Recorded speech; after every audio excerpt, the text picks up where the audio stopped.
And we are live, and I want to thank everyone for their patience as we're starting a little bit late, but I had a couple hours to talk to the Navy admirals and Marine Corps general officers about LinkedIn for their transition, so it's exciting. But even more exciting, I'm really pumped about this one, is that we've got Jessica joining us. Jessica Reynolds is a recruiter for L3 Harris Technologies. She's active on LinkedIn, and we've met several times. She's super cool. So thanks for joining us, Jessica. I'm all right. Well, you changed out of your hoodie, right? I did. I figured that you guys did not need my shameless plug for the fitness program that I follow on my hoodie. Well, I mean, maybe at some point you can charge, what is it? You could be influencer marketing money for wearing. My kid took my HireMilitary hoodie, or I would have had that one on. So all right, we'll send you another one. I'm sorry. They were really soft, though. They were. Okay, so I'm excited about today. We haven't had an actual recruiter. We had Dan Piankowski, but he runs a bunch of recruiters. So you're a recruiter, right, for L3 Harris Technologies? Mm-hmm. Front lines, talking to the lines. What does that mean? So I am the go-between from when you click submit your application to I'm where it comes to. It doesn't get filtered out by some awful, terrible program. Any application on any of my requisitions comes directly to me, regardless of what you answer on your pre-screen questions. Okay. Well, that's a good point. So there's no black hole. There's no evil AI. No. So if somebody's applying for jobs and they don't get a response because the recruiter didn't respond. Yes, pretty much. Okay. All right. Well, we're human. So we have an auto-generated email that comes to you as soon as you click apply to thank you for applying, thank you for your interest, and we will tell you you will be contacted if you are deemed qualified. Because I mean, hundreds of applications. There's no way that I actually have time in my life to respond to every single application, as much as I would love to be able to reach out to everybody and tell them, hey, this is why you aren't qualified. Mm-hmm. But I think that's somebody said evil AI. Thanks for the crying smile there, Carl. But so let's talk about this. So I'm really excited about this, and that's a great point. You know, you cannot respond to everybody. So let's talk about. So you're a recruiter for L3 Harris Technologies. Can you tell us a little bit about what L3 Harris does? So we are a global defense contractor, and when I mean global, I don't mean that in the sense that hey, we're big in the U.S. I mean we are global. We have a global presence in many countries. We work with many different defense departments throughout different countries. And I mean, gosh, even in just the US, we've got upwards of 250-ish recruiters somewhere. Oh, wow. I mean, we've got 50,000 employees. We've got several different business units that do vastly different things. I work for the Integrated Mission Systems, and I particularly work for Maritime Services, so I work heavily with the Navy, which works for me because I live in Norfolk. I love it. As a Navy spouse, it's also near and dear to me to help make sure our service members and their spouses have the tools that they need to kind of get where they're going. William, I am not 100% confident in that answer. Some of our bigger competitors are like BAE, Raytheon. Just depends on what market. I mean, so we're in the space and airborne systems. We're in aviation. We're huge in R&D. We have a huge R&D department. Radio. So really, I can say so. Really, a huge defense contractor. It's got fingers in just about in a lot of different things. Mm-hmm. And developing the work. And I see that. John says you hire a lot in Hawaii as well. We do. We have a large presence in the Pearl Harbor base. Yep. I personally got to hire some submarine program stuff there. That was a contingent contract, but we're everywhere. Anywhere the military goes, we go. All right, I'm going to write that contingent down for later, so we can discuss. So we can discuss that term. So we're going to put a pin in that for later, but let's talk about this. Okay. So you're a recruiter for L3 Harris. How many requisitions are you working at any given time? And can you explain what that means? So our rec load, our target goal is 25 to 30, I believe, corporately. That's our goal. So that's 25 to 35 open posted positions. I mean, there are some people on my team that have upwards of 40. Bless them. Right now, my rec load is actually pretty calm, but I hire a lot of volume positions. A lot of skilled trades in the Norfolk market, like marine electricians, welders, pipe fitters, things like that. So I hire volume. So for my one electrician rec, I could probably take 40 people. Oh, wow. So, I mean, I will forever have a skilled trade posted of some flavor, forever and ever and ever and ever, because they're in such a high demand. So you could have 25 to 30 open recs, and some of those could have up to 40 vacancies within it, or? Correct. So it's considered so it's a multi-hire rec. So think like, so I have one, it would make our website look atrocious if I had 40 electrician positions posted on the website. Right. I mean, you'd have like 5 pages of electricians. So if we put one electrician posting, but on the back end, we have all the openings so that only I can see that number. But as an applicant, you can see that I'm hiring for electricians. But that actually increases your workload significantly, right? So if you have 25 recs and some of them have 40 for each one, oh my God. So when I started, I inherited 215 requisitions. Okay. So, all right, let's talk about that for a minute. That's it. Okay, so number one, this is just another reason why I was not cut out to be a recruiter. I'm just going to throw that out there. To be able to go in that many different directions is amazing to me. So let's talk about that. So let's say you have 25 different open recs, open jobs out there with multiples on each. How do you balance that? Excel. How do you? What do you do? So we have an applicant tracking system, everybody's favorite evil AI program, okay? And so it houses people in silos based on where they've applied. So, and I have what we call trolling requisitions. That's what's posted on the website. That's my silo. So if you apply to an electrician position, you live in that little bucket. And then once you're interviewed and made an offer, I pull you out of that bucket and I put you on a hiring requisition, which is one of those ones in the back that was hidden. So I pull one of those out, put you on it, send you off for your background and drug screen. And then we just keep doing that until the end of time. So, but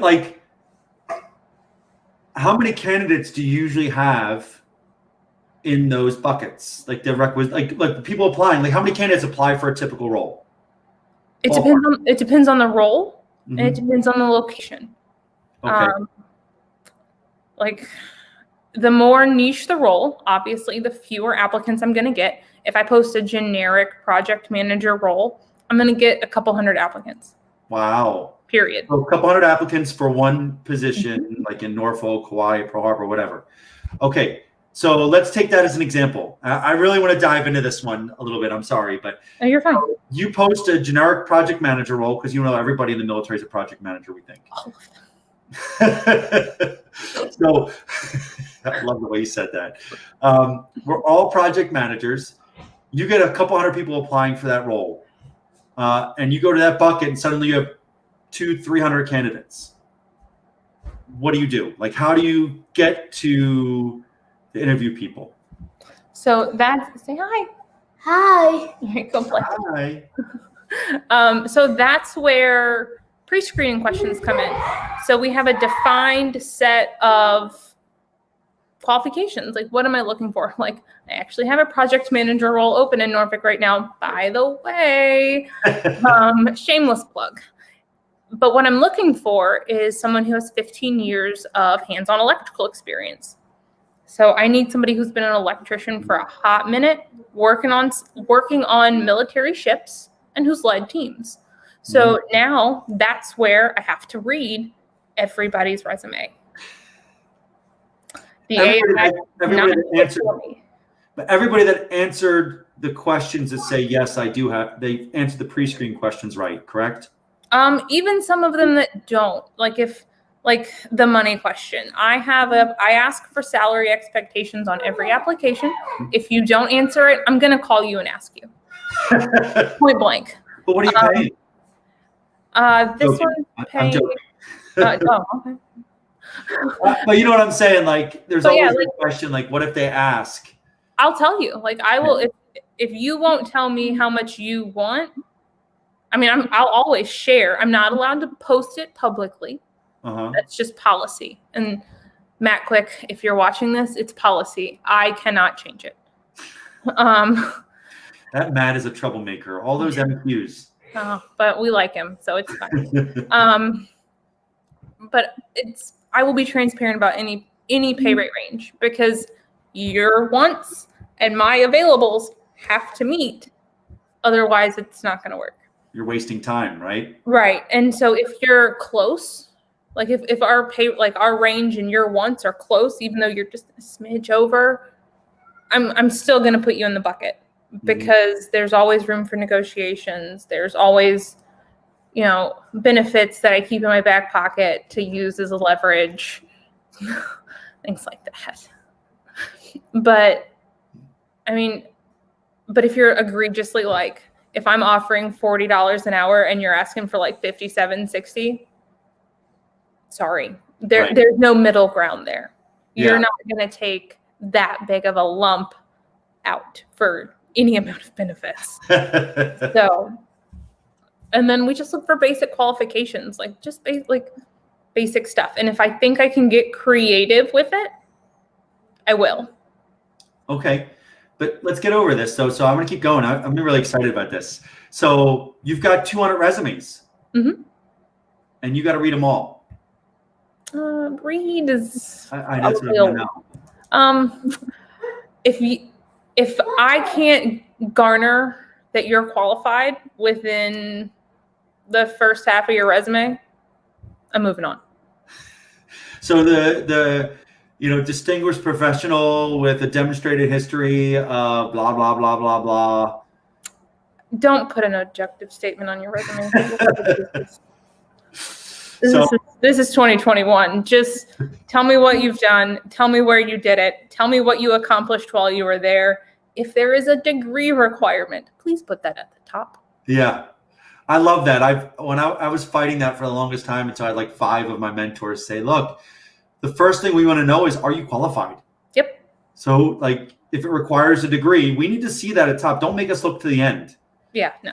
And so my degree is just up at the top. I mean, I have about the most useless degree there is, but I have a degree. Hey, I've got the most blanketed degree there is. Okay. I have a Bachelor of Science in Liberal Arts. So let's, right? Check, I got a degree. Let's move on. So I just want to, like, when they talk about underwater basket weaving, I think that's even a little bit better than mine. So we're talking about the 5-6 second rule. It really is true for you when you're doing that initial glance at resumes, especially for anything that's going to be high volume. Any like project manager, program manager, supervisor. Everybody wants the management roles. I get it. I want a management role, but I haven't earned it yet. Right. And sometimes neither have you. Right.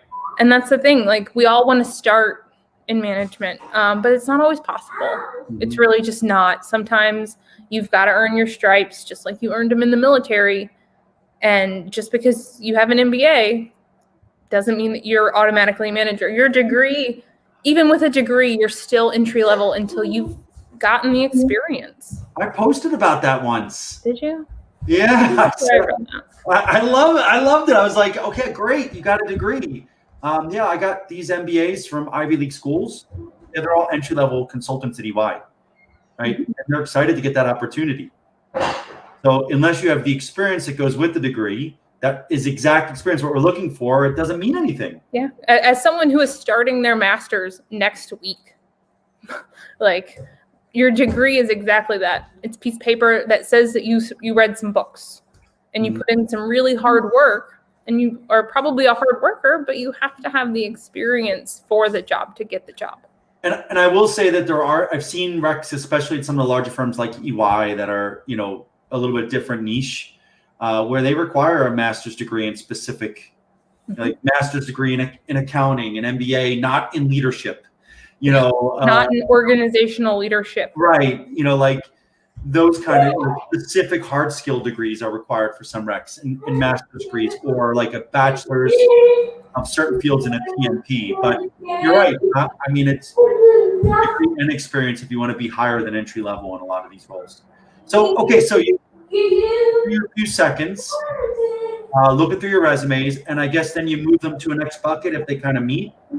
So that's when I say, hey, like and sometimes there'll be like a follow-up call. Like I'll read your resume and like it looks like it's there, but it's missing something.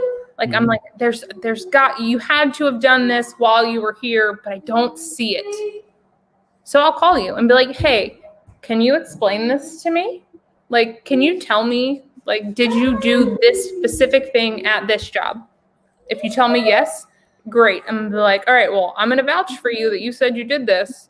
So if it comes up at the interview and you were lying to me, hands. You're dead to me. Like, Shouty burn that bridge. Shouty capitals. No, but that's the thing. Like recruiters often have to read between the lines, and making it easier for me makes it easier for you. Because if it's easier for me to pass you to the hiring manager, then it moves quickly. Like I've had people who if you apply to one of my recs and you're selected for an interview, I will try to schedule your interview within 3 days. I want your interview now. And then I will also, like 20 minutes after your interview, I'm calling the manager. How was the interview? How did it go? What are your thoughts? Do we need a second interview? Are you ready to make an offer? Because I'm graded on how long my requisitions are open. Time to fill. That is a big thing for us. Now, that does not mean I want quickness over quality. Right. Because attrition is also an expensive thing for HR. So I want a quality hire, but I want a quality hire quickly. I love it. So, and that's what we all hope for in a recruiter. So I'm excited and not surprised to see you doing that. But I want to hit on another point. You said, I'll call you. I mean, that's like you dial the phone number on the resume, right? So how often do people answer the phone when you call? I have found that when I am calling people outside of my own area code, they answer more. Oh, really? Mm-hmm. What's that? Like, do you have a high percentage? Is it like 50% answer the phone? We were at like 17 or 20% actually answer the darn phone. And I'm like, you're in a job search. It greatly varies based on like level of position. A lot of my skilled trades have that thing set up where I go straight to voicemail, like because I'm an unknown phone number, so I go straight to voicemail. And some of them don't even have voicemail boxes set up, which is wildly aggravating. So then they lose out on an opportunity for the most part. Oh no, if I'm really interested in you, I'll send you a text message. Okay. Don't play. Like if I really want you to, if I am really interested in your resume, I will send smoke signals, emails, text messages, whatever I've got to do to get in touch. But if they're maybe, and they try to make you work too hard. If you don't call me back, like if I send you if you don't have a voicemail box, I will send you a text message. Mm-hmm. If I will try to call you 2 more times. If you do not return my call, I'm moving on. I simply have too much to do. Right. I think that's an important part, and I'll say that is not how everybody operates. No, it is not. Like you may not get, if you're not volume and you're in more niche companies, or if you're looking at some of the bigger ones that have thousands of candidates, like LinkedIn, Apple, like they're not going to try to call you 3 times. So I think again, we're lucky to have somebody like you, putting that effort in. That's why I just want to highlight that, you'll actually pick up the phone and call. And people don't realize that this phone, exists for a reason. Answer the phone. Have you ever had anybody answer the phone with like an inappropriate like answer or just like a yo or whatever? My super favorite are the ones that think, because I have a customer service voice and then I have my real voice. And so when I call people, the first voice you're getting is customer service because I don't know who is going to be on the other end of the phone. And it's the best when you hear them when I'm like, hey, this is Jessica from L3 Harris. And they instantly are like, oh, hey, how's it going? And I'm like, yeah, I'm not a bill collector, or I'm not trying to sell you a car warranty program. Because that's the thing. Like, people call and I will ask for you by your full name on your resume. I'm like, hey, is Mr. Michael Quinn available? And they're like, who is this? I'm like, oh, well, this is Jessica from L3 Harris. I'm calling in regards to your application for the job. And they're like, oh, hey, how's it going? I wonder. People's tone will change quick, and it's that's a great point, though. But I've hung up on people. My resume's not really out there, but I wonder if I've hung up on anybody calling about a job. Because, like, yes, is this Michael Quinn? I'm like, I don't want to click. Like, but I'm not in a job search. If I was in a job search, I would, probably be a little bit more forgiving in how I answer that. Okay, so you get the resumes, and we got a ton of questions I want to get to, but so this may go a few minutes over 30. You get the resumes in your buckets. You screen through all of them. You move the good ones to the next buckets, or maybe you do a phone screen, just like, hey, do you really do this? Then what's next? So then you go to the hiring manager, and that's the black hole of life. No, I'm just kidding. Yeah. My hiring managers are wonderful, honestly. But then you go to the hiring manager for review, and they decide if they want to interview you. And then when I give my hiring managers 2 days, you get 2 days to deliberate before I start calling their phones. And I'm like, hey, what's up? Did you look at this? I need an answer. And once I get an answer, you will either get a phone call or an email. With an email, I'm sorry. If you get a phone call, then I'm calling to be like, hey, like, how's it going? Like, I'd like to schedule you for an interview. And that's when we go over, my favorite line is questions, comments, concerns, thoughts. Mm-hmm. I will ask everyone that. Like, I want to know every weird question that you have about a job. I want to know, what are your concerns? What do you know about the company? What about the company concerns you? What about the job, the location? Mm-hmm. Give it to me all, because the sooner we clear this stuff, the sooner we can lay the foundation, for a good relationship, because mm-hmm. recruiting is about relationship building. And I want you to trust me as much as I want to trust you. Mm-hmm. So questions, comments, concerns, thoughts is one of my favorite things, because I want that, like, open, honest feedback on what people think. And so that's a good point for them to talk to you before they go to the hiring manager. Mm-hmm. Right? Any questions that you have because most of the time, any questions outside of like the basic job duties, mm-hmm. they're going to tell you to call me anyway. Right. No, that's fantastic. So you get them a little bit prepped if they come ready to ask. Hopefully they don't just shoot air pistols and say, I'm good. Some people do, and that's fine. Like and some people aren't prepared for me to be like, hey, like, what kind of questions, comments, thoughts do you have? Like, what do you have for me? I'm sure that you don't know everything there is to know about L3 Harris or being an engineering tech. Like, what kind of questions do you have? And some people, I'm like, well, if you don't have any now, you might have some later. This is my cell phone number. Please save it. Please call me, text me. Mm-hmm. I'm available. I mean, I rarely leave my house. So just let me know what I can do. So that's awesome. So, okay, then I want people to understand. So then do you have to go back and forth between the schedule of the hiring manager and the schedule of the candidate, or do you have a scheduler that actually? So I am the scheduler. I have a recruiting admin, Hannah, who is awesome, but she has enough to do to not be my secretary. So I pull up, the only thing I ask of my managers is that their calendars in Outlook are updated. Yep. And that way I can just throw things on their calendar that are mutually agreeable for the candidate and the manager, and we go from there. But I do it right there while I'm on the phone. If I call you and you have a great phone pre-screen, then I just do it right there. Like, Yeah. we're on the phone. There's no point in playing phone tag. I'm not going to call you 10,000 times to find out about a job and to schedule an interview. That's silly. What if somebody deployed? I have no time. Yeah, no. I mean, so what if somebody schedules a time and they have to change it? Call me. As soon as you know you have to change it, call me.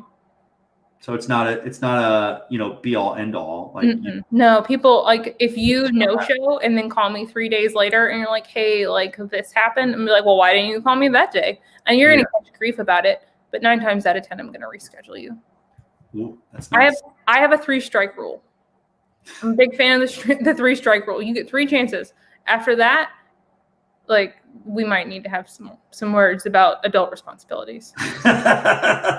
Wow. Okay, so let's get through some of these questions because I want people to feel like I don't want to dominate this. I'm learning so much as well. So let's see. We've got Adam saying he's making that change today. Education to the top.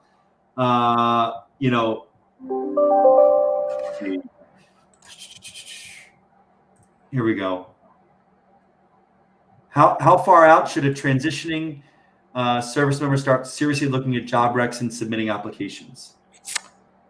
That is wildly dependent on the company and the position in the hiring manager and the service member. I have a wonderful submarine, I think he's a senior chief, can't really remember off the top of my head right now, who we just made an offer to and he accepted, but he doesn't start till July. Oh, wow. That's when he goes on terminal leave, but we really wanted him for this role. So but then I have others that were like, this role, like, we need to fill this role immediately, so I can't gap it for 6 months. Right. So it really depends on the role that you're looking for, the company that you're applying for, and the needs of that company. But anything more than 6 months is probably not the best idea.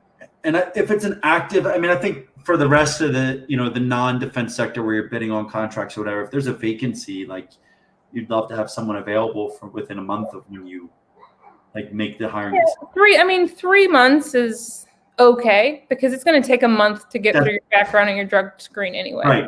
So that's, 60 to 90 days. That's That's the sweet spot.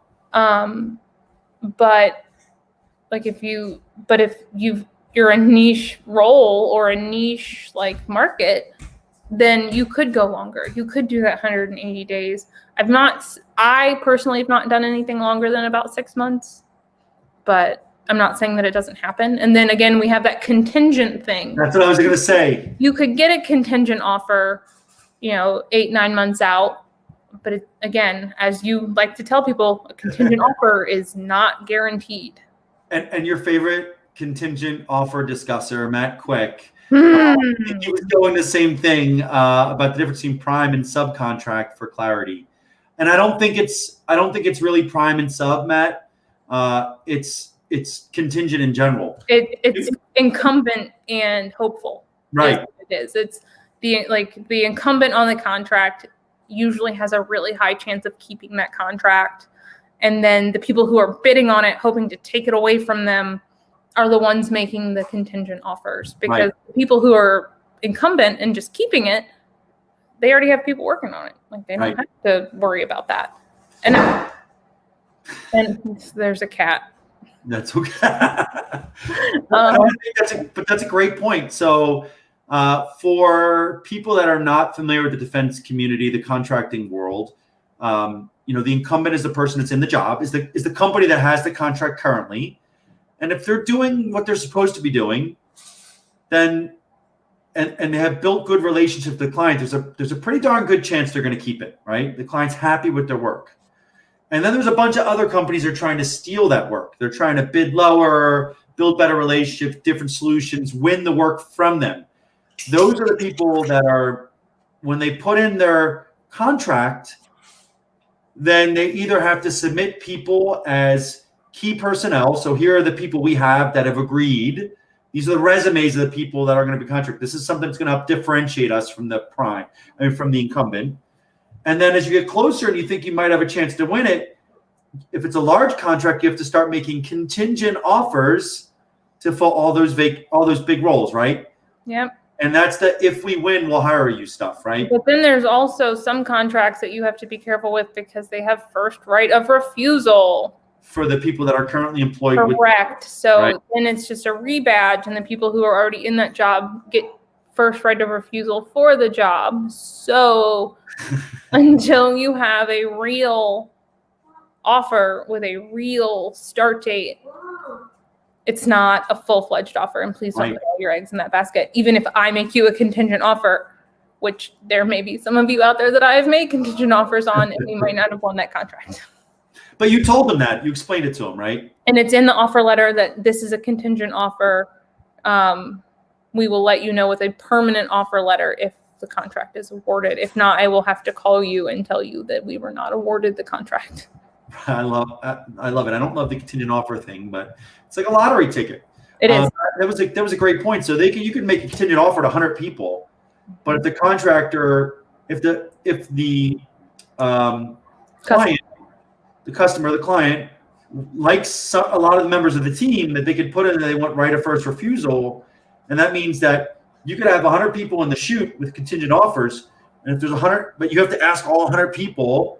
Correct. Do you want to stay? Do you want to stay? Do you want to stay? There may only be like 15 people that say no. Right. And then we can only backfill those 15 positions. Wow. Okay, so here's one. This is a long one. We can't see our faces because John can't type. Come on, John. Cliff notes. So what advice do you have for transitioning service members that have experience in the military that could translate but don't specifically match? Should they adjust their resume the best they can and apply, or keep searching? Honestly, reach out to a recruiter. I will, and I'm probably going to get a flooded inbox from this, but that's okay. I will help you translate it. There are tools, JobSnap, and other free tools out there where you copy and paste the job description, copy and paste your resume, and it will tell you what you're missing. JobScan, yep. And I hate with the passion an over-civilianized military resume.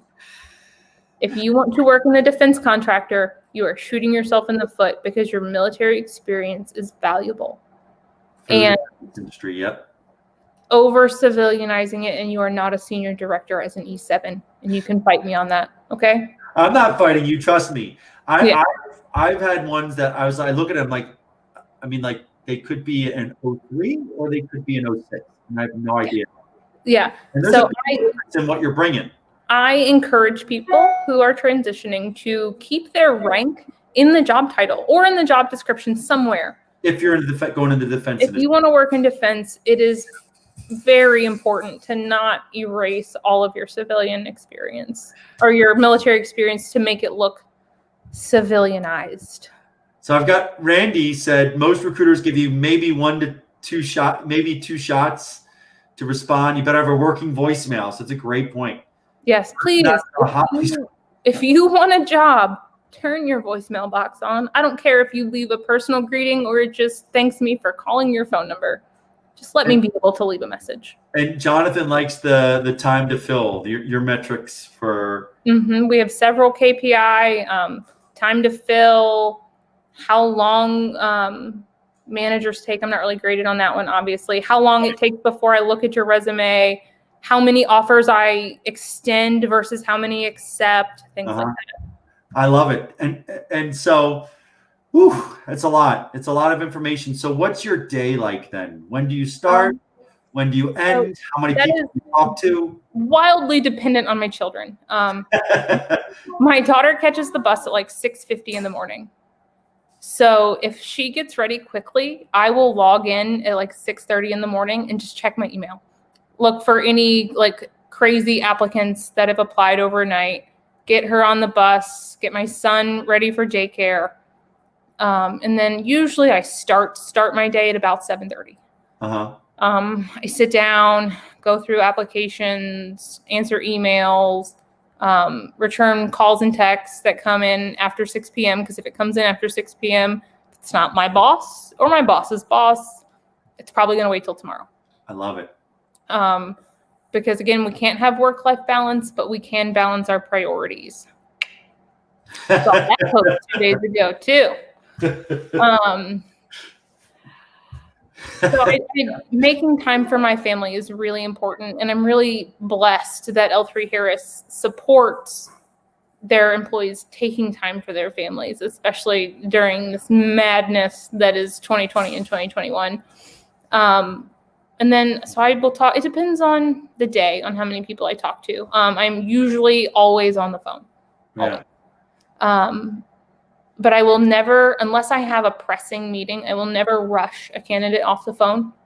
If you want to tell me your whole life story, cool, I'll be your therapist. It's just, again, it's one of those things, it's a relationship. And for you to trust, for this to work, the candidate has to trust me. And if they don't, it's not gonna be a great experience for anybody. How awesome is it when you get to actually extend the offer? Oh, I love extending offers. I had somebody cry on the phone the other day. I mean, for real, like he failed his first weld test and then he passed his second, and he's hit a rough patch. Late 2020, he'd been out of work for like 8 months. We made him an offer of like $3 more than what he was asking for with a sign-on bonus. And he cried. Like, he was just so grateful. And that is why I'm a recruiter. Yeah. Not all the work that leads up to it. It's the changing lives. Nobody sets out to be a recruiter. Nobody. It just happens. I worked in staffing. Honestly, I worked for one of the big staffing agencies. You can look at my LinkedIn profile if you really need to know which one. And I was a branch manager. I was in business development, and I'd been in business development for a while, and I pivoted. Like, I had this moment where I was like, I want to be on the other side of the table. Like, I don't want to sell jobs. I want to give jobs. I love it. And I wrote a really good resume, and I was helping a retiring gunny sergeant at a job fair. I was at a corporate grade job fair and walked up on a L3 Harris table and said, I'm going to be a recruiter. And they were like, I was like, well, and I was trying to help my intel gunny sergeant friend. Mm-hmm. And they're like, well, what do you do? I was like, well, I'm a recruiter. And I'm like, here's my resume. And I started 4 or 5 weeks later. Wow. That's awesome. So Chris says that it seems very transferable being an Army recruiter. Yeah, that's Chris, why I put it up there. Go ahead. My friend. It's transferable, but you will not start as high as you think you will. There are so many nuances to private recruiting versus military recruiting. Your KPI are way more aggressive than mine. Way more. I've had friends on recruiting duty, and I wouldn't wish that on anybody. Yeah. But there are way more nuances to reading job descriptions, to understanding OFCCP laws, so employment laws. And if you work for a defense contractor, there are laws about how many days a rec is posted, how many applicants must be screened, your EEO numbers, like how many people must be submitted per slate. And there's a lot to it. I honestly would love to see more skill bridge opportunities in the HR fields.